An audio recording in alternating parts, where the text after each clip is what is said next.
I'm going to answer the question, how do I choose the right lash technician? I'm going to go through a carousel that I created for Instagram. This should give you some good education on how to choose the right lash technician.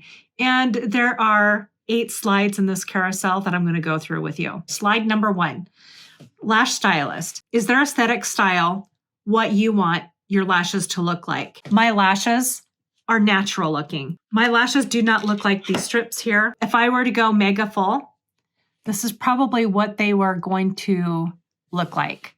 Now, for me, I don't want the mega full. The next thing you want to consider, is their work clean? Meaning, do they glue multiple eyelashes together? You want their work to be clean, because if they are going through and just working quickly, and they're applying extensions and they're not isolating your natural eyelashes. The reason why we isolate, we have tweezers that we separate the other eyelashes from the actual eyelash that we're going to put the extension onto. It's because we want to make sure that the work is clean so that your eyelashes are free flowing. If you are gluing multiple natural eyelashes together with that extension or that big fan that they're using, what happens is the faster growing lash is going to pull out the slower growing lash. That's where we run into issues with doing these extra heavy volume lashes, is because it's really difficult, the more extensions that you're putting on a natural eyelash, to keep the fan from gluing into other natural eyelashes. I can squint and I don't feel tugging and pulling. You might feel some tugging and pulling once in a while, especially if you get like some pinching along your eye line. That might be because a vellus hair attached itself and is glued in the adhesive, and you just have to go in and separate it. And it can be a little bit painful, but it'll take away the pinching. But you shouldn't feel a lot of tugging when you close your eyes. Don't qualify a lash technician by the speed. Now, years ago, I used to think, well, maybe I'm just a bad lash technician because I'm not very fast. Well, I would hear other people say, well, I can do a full set of lashes in 30 minutes, or I can do my fills in 15 minutes or 30 minutes. I've been doing this since 2013. I have completed probably nearly 10,000 lash services. I've worked on all kinds of lashes. If you are doing the isolation and proper lash application, there is no way you're going to do a full set unless somebody has sparse eyelashes in an hour. It's just impossible. Unless you're missing a lot of eyelashes. If they are getting your eyelashes completely full and it's your first appointment, it's an hour, there's some problems there. They're probably using too heavy of eyelashes and they're growing multiple natural eyelashes together. That is going to cause you problems down the road, because the longer lashes are going to pull out the slower growing lashes in the lash cycle. So never qualify somebody by speed. Actually, maybe you should. If they're too fast, then most likely they're taking shortcuts, and you don't want to qualify somebody just because somebody's fast doesn't mean they're good. I could be fast if I wanted to be sloppy, but I'm too anal to go fast because I want to make sure that my clients' eyelashes are not compromised. Technicians bragging about their speed, you might want to turn around and go the other way. The next thing you're going to want to make sure the stylist hands are steady when they're holding the tweezers next to your eyes. It's like trying to pat your head, rub your stomach, chew gum, and then bounce on one leg. You're doing so many things at one time that you have to develop the hand-eye coordination. Their hand should be steady so the tweezer stays nice and solid and is not moving around as the lash technician is reaching around, grabbing the extensions, dipping the end of the extension into the glue, and then moving back. You don't want them moving like this because their tweezers could slip and poke you. I don't know of anybody where that's happened to, but you just want to make sure somebody is steady. The next one that you want to consider, does the technician use professional under eye pads or using tape to isolate lower lashes? They have to be covered with under eye pads so that we don't glue your upper lashes to your lower lashes. If somebody is using tape instead of under eye pads, tape, that is not under eye protection. Isolation tweezers can easily poke through the tape. Never go to anybody that is using tape. They have to use under eye pads. I wouldn't even compromise on that, because if they are going to use tape in place of under eye pads, then most likely they're going to be going cheap in other areas. Licensing compliance. You want to check with your state's Department of Cosmetology licensing requirements for lash extensions. Most states do have laws regarding lash extensions. There might be a few states that don't have any state requirements for lash extensions, but most do. Here in Arizona, my esthetician license used to cover me for lash extensions, but they just made a law change, and everybody doing lash extensions has to have a lash license. That law is going into effect May 2024. Do the research on your state, and if you can't find any information, call the customer service number for your state cosmetology board, and they will be able to answer that question for you, what the requirements are for lash technicians in their state. Without proper licensing, a lash technician cannot get access to work at a lash studio. They cannot get employed because they don't have the licensing required. They cannot get malpractice insurance in case of an injury. They cannot rent a studio or a suite in a business location. They do not get access to professional grade products unless they know somebody that has their certifications and can get access to professional grade. They are not able to take lash certification courses, lash workshops, because by law, you have to have proper licensing. The lash aesthetic. Every lash technician, stylist, has their own aesthetic. You want to find a stylist who performs the lash aesthetic that you like. If your friend has mega volume lashes and you want that look, then I am not the person to go to. You may like how I do your friend's lashes, but you want them extra thick. I'm not going to be able to do that for you. It's a different technical specialty. Don't go to somebody who specializes in mega full and expect them to do a volume, like a light volume on you, because that's not going to be their specialty. That's not their aesthetic. Some people will do classic, which is one extension to one eyelash. Some people may specialize in hybrids, which is a mixture of a classic eyelash, which is just one extension. That's a thicker extension. And then you have volume and mega volume. My referrals come to me because they like my more natural classic application style over the mega full. Everybody has their own preference. Find the person that does the style you prefer. Credentials. Now, don't qualify a stylist solely by their certifications. Certifications are often just enough training by a product supplier to gain access to their product line. I have several certification certificates, and I can tell you, in those classes, they were not a good experience. Spending thousands of dollars for each class to get the certificate made me a better lash technician. It didn't. Absolutely did nothing to help me except get access to products. A good stylist may not have certifications, but they may have been mentored by another stylist with way more experience. And that results in proficiency of training. I was mentored by somebody that had started doing lash extensions back in 2002. She started mentoring me in 2012. So she already had 10 years of experience under her belt. When she felt I was competent enough, she turned some of her clients over to me. So I got to see how clients who are lashed properly, their lashes are not damaged. And many of those clients she turned over to me had been lashing 10 years, some maybe 5 years. My mentor, she was very particular to make sure that we lash clean so that we would preserve the client's lash health. I started lashes in beauty school, which was a bad experience in 2012, but she started mentoring me in 2013 when I was doing my apprentice hours with her.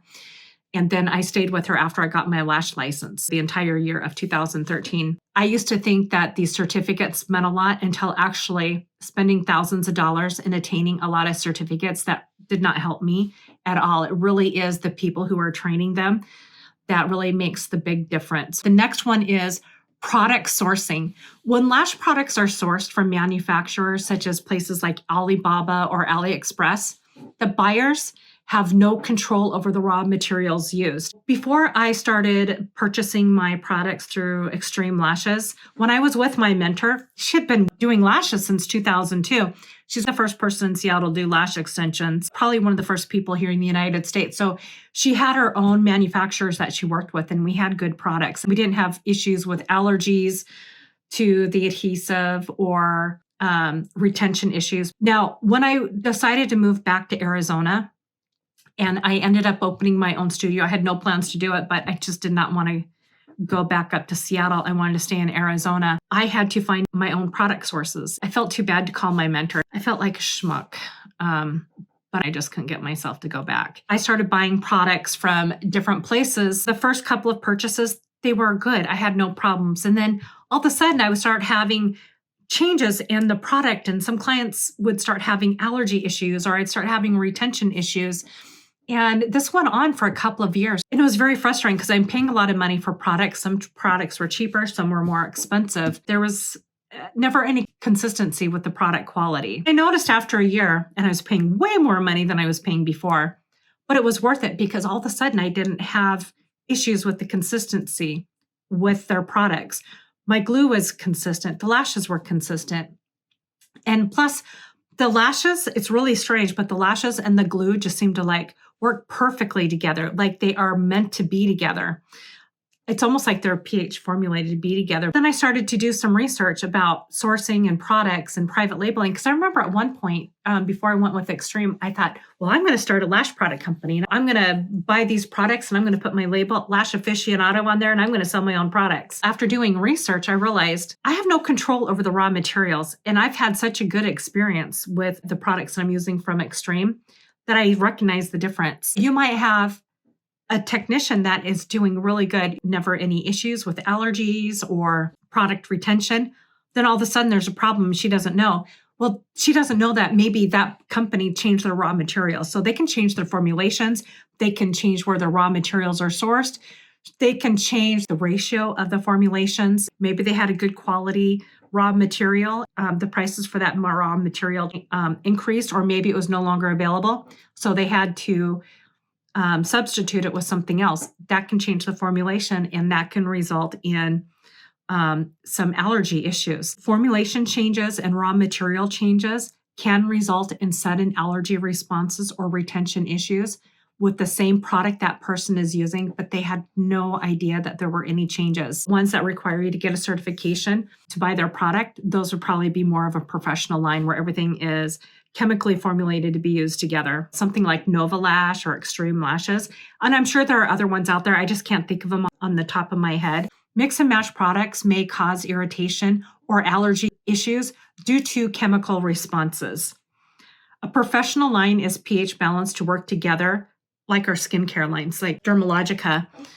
I got introduced to Dermalogica in beauty school and stayed with them. I always use the entire line of all of the products after doing research about skincare and the pH of different products. I haven't had any skin issues by just sticking with one product because I'm working under magnification. Clients that have had acne issues, I sent them over to Dermalogica and their skin would clear up. When you go to Dermalogica, those ladies, you walk in there and their skin just is amazing.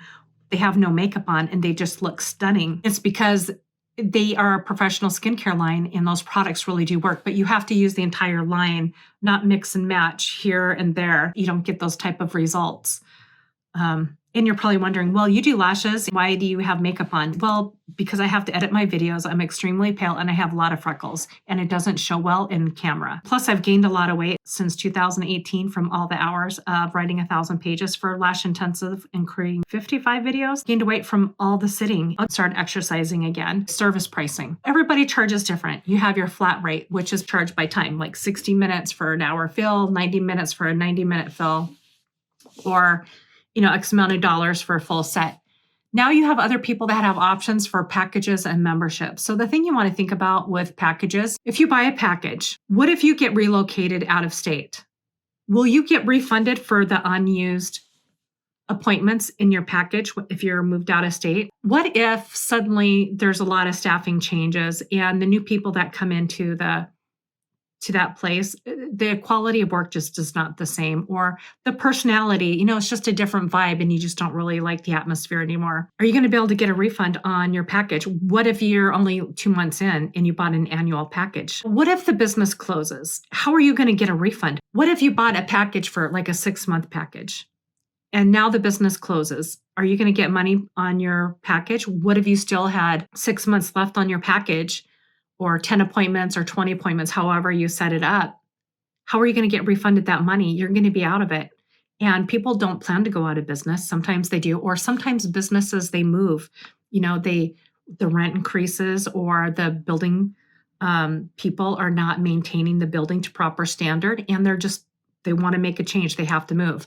What if they move too far away from you in a location that's not convenient, especially during traffic hour? There are some areas where traffic is heavier than others, and their appointment times may not jibe with your work schedule. Now you cannot go to those appointments because maybe they're too far away from you. How are you going to get a refund? Will you get a refund? Memberships. What is the cancellation policy on their membership? I don't know about the memberships, but I think they might have different pricing levels. This is what people have told me. For more experienced technicians versus less experienced technicians. What is their pricing if you have less than 50% of your lash extensions remaining? Sometimes they make you get a full set if you have like 25% remaining. It really is a full set almost at that point. But are they going to charge you more than your membership price? Do they have hypoallergenic options? Is that going to cost extra? Now, when I say hypoallergenic, do they have medical grade glue? That's different than sensitive glue. Medical glue is a type of glue where they would use it in place of sutures and in an incision. Sensitive glue is not hypoallergenic. Do they have hypoallergenic under eye pads? I don't know about other companies, but I do know Extreme Lashes sells hypoallergenic under eye pads. They're more of a silicone pad. I have that as an option for clients who have allergies to the under eye pads. I have a few clients that do have irritation with the regular under eye pads, so the hypoallergenic ones work perfectly for them. How long are their fills? If you have a less experienced technician, you're not going to get as full as you would with a regular experienced technician. But one thing with probably a more new technician, they are going to, especially one that wants to do a good job and make this their profession, they may work slower, but they're going to do a good job and make sure the extension's attached. Fills I do in an hour. It used to take me 2 hours. My full sets, I started out at 5 hours, and now it takes me 2 hours and 15 minutes for a full set. Unless I have an awful lot of lashes, then that's different. Scheduling. What is the cancellation or rescheduling policy? Some people have a 48-hour cancellation policy. Some people have 24 hours. How are the appointments scheduled? Are you juggling travel, family, work, and you need some flexibility? If so, can you contact the Lash business directly if you are trying to reschedule your appointment but you don't see any time options listed online? Could you call them, or are they only online? While others like me, I prefer to schedule directly with my clients because it provides more of a concierge service. Plus, I do have some clients that have a last minute change. They might be flying out for a funeral, or they have a special event, an award ceremony or something that they're going to, and they need to come in for their lash fill. I will try to work it out in my schedule. Maybe I come in earlier. I do have some clients that tell me that they have flexibility in their schedule, so they are happy to switch with other clients if need be. Sometimes I do that with clients. I actually had a young gal that was graduating from ASU. Hi, Sabrina. She needed to come in for her fill before her pictures. There was a client in the time slot that she really needed in order to work in her schedule for the pictures. I texted that client and I told her what the situation was. She said, absolutely. She moved her appointment. I really like to take that more personal approach with clients. Sometimes I'll come in earlier. I'll come in on my day off because I know that there's something going on and it's important to them. That's just how I run my business. There's others that are strictly by the book. You have these set hours, you stay within those hours. And then you also have that where they will charge you if you miss your appointment. So if you move your appointment less than 24-hour notice or less than 48-hour notice, you're still going to get charged for that same appointment time. I can't think of anything else that you need to know about choosing the right lash technician for you. It really just comes down to their aesthetic and their products. Comment below with any additional questions that you have, whether it's about choosing the right lash technician or other questions that you have about lash extensions. I will answer them in my Lash Intensive series called Lashucation. I'm creating videos regularly. Now that I have Lash Intensive completely finished, now I can start focusing on creating content to educate consumers and new lash technicians because I know I definitely needed it when I was learning lashes myself. See you in the next video.